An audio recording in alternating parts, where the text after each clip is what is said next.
तो देखिए दोस्तों, इस वीडियो पर L/4 का और L/7 का बार किस तरीके से डाला जाता है, और एक आपने ड्राइंग पर पढ़ा होगा डिसकंटिन्यू बार, तो वो किस तरीके से डालते हैं। तो हम पहले बात करेंगे L/4 की, उसको किस तरीके से डालते हैं। तो यहाँ आप लोग देखिए, ये कॉलम है, तो कॉलम पर आपने इतना तो देखा ही होगा ड्राइंग पर, ये टॉप का बॉटम है, टॉप का सरिया है, यहाँ पर 10 mm पड़ेगा, और नीचे हमारा जो दिख रहा है यहाँ पर 12 mm है। तो 2 10 हो गया और 2 12 हो गया, यानी टॉप में 10 mm पड़ेगा और बॉटम में 12 mm। तो इस तरीके से टॉप बॉटम का बीम हमने बांध दिया। अब बीम बांधने के बाद जो हमारा मेन जो सरिया है 10 12 का हो जाता है, और उसके बात आती है कर्टल की। कर्टल होता है हमारा ये बार, तो इसको कर्टल बोलते हैं।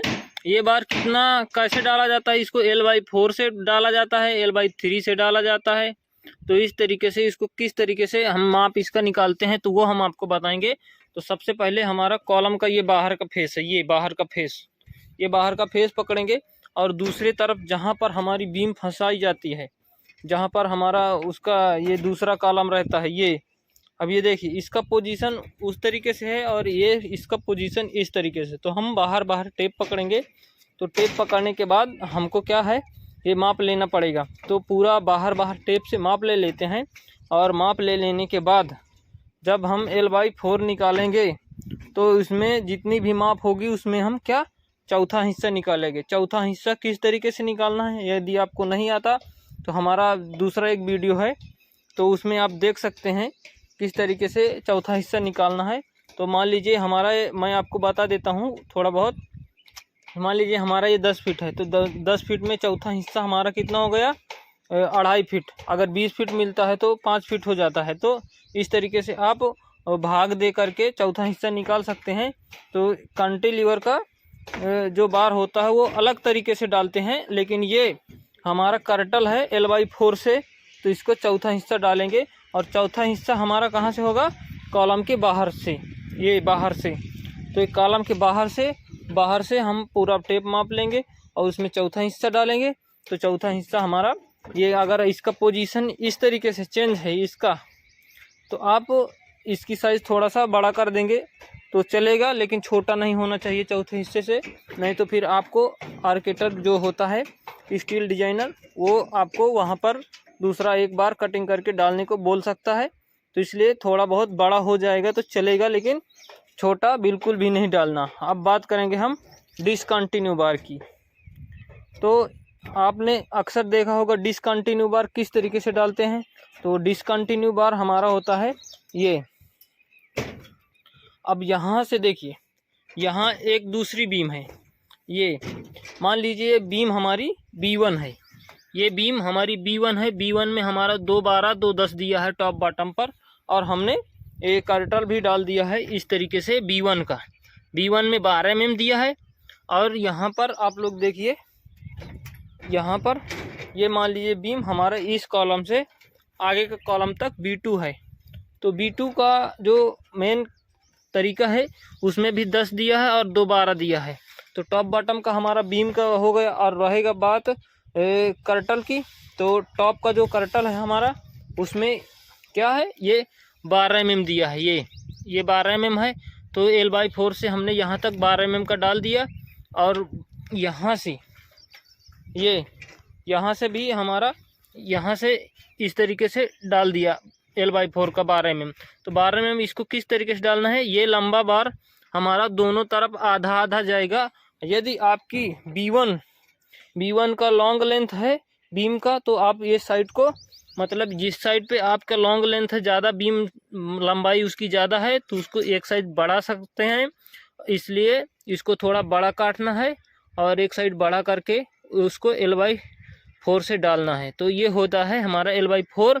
और डिसकंटिन्यू बार किसको बोलते हैं, तो यहाँ पर ये देखिए, यहाँ पर जो हमारा बीच का कॉलम है, स्लैब के बीच का कॉलम है, और ये इंड का कॉलम है।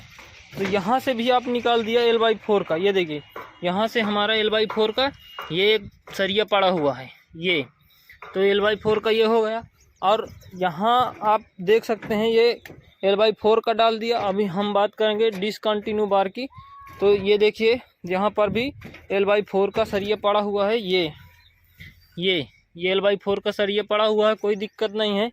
और बात करेंगे ये डिसकंटिन्यू। अब यहाँ देखिए ये कैंटिलीवर है, ये कॉलम से बाहर हमारा कैंटिलीवर आया, ये कैंटिलीवर आया, कैंटिलीवर पर यहाँ कोई कॉलम नहीं है, तो हम इसको कैसे निकालेंगे? तो इसको ही डिसकंटिन्यू बार बोलते हैं।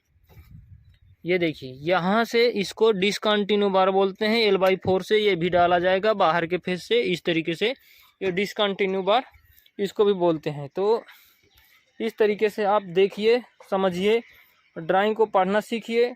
यदि आपको पढ़ना नहीं आता तो हमारे वीडियो देखिए, और पसंद आता है तो चैनल को सब्सक्राइब कीजिए। अगर आप फेसबुक पर देख रहे हैं दोस्तों तो उस पर मुझे फॉलो कीजिए।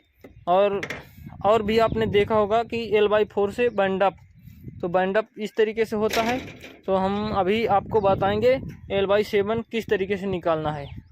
तो जैसा कि हमने बताया था कि जैसा कि हमारी L/7 का क्या होता है, L/7 हमेशा बॉटम पे डाला जाता है। और गलती यहाँ पर लोग क्या करते हैं कि उस सरिया को टॉप पर डाल देते हैं, तो ये गलत हो जाता है। तो L/7 का जो बार है बीम पर मैं दिखा देना चाहता हूँ। अभी वो मिल नहीं रहा है क्योंकि यहाँ पर फुल साइज दिया है ना, इसलिए L/7 का जो सरिया है उसको किस तरीके से डालना है आपको। तो ये देखिए दोस्तों, L/7 का जो सरिया है हमारा पूरा फुल साइज का पड़ा है। तो वीडियो पर मैं बताना चाहूँगा किस तरीके से आपको डालना है।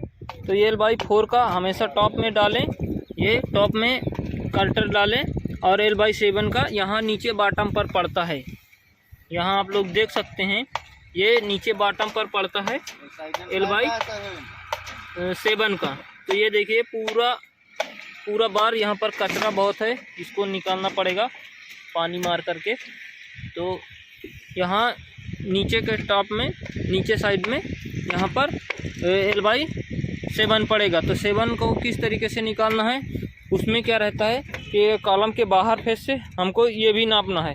कॉलम के बाहर फेस से ये यहाँ से और जहाँ तक हमारी बीम फंसेगी तो वहाँ से हम माप ले लेंगे। तो इसमें जो भी तरीका है हमारा L/4 का निकालने का, तो वही तरीका हम L/7 निकालने में प्रयोग करेंगे। तो मेन जो तरीका है हमारा भाग देने का, तो उसमें क्या करने का, तो आप लोग बाहर से बाहर माप ले लिया।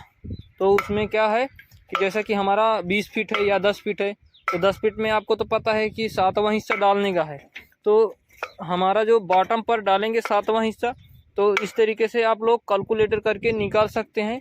अगर 10 फीट में आपको 7वां हिस्सा मालूम है तो 20 फीट में कैसे निकालेंगे, तो आप भाग दे करके अच्छे तरीके से समझा करके, मतलब समझ करके निकाल सकते हैं। यदि आपको कैलकुलेटर करना नहीं आता तो हमारा दूसरा एक वीडियो है, उसमें जा करके वर्मा कारपेंटर पर देख सकते हैं कि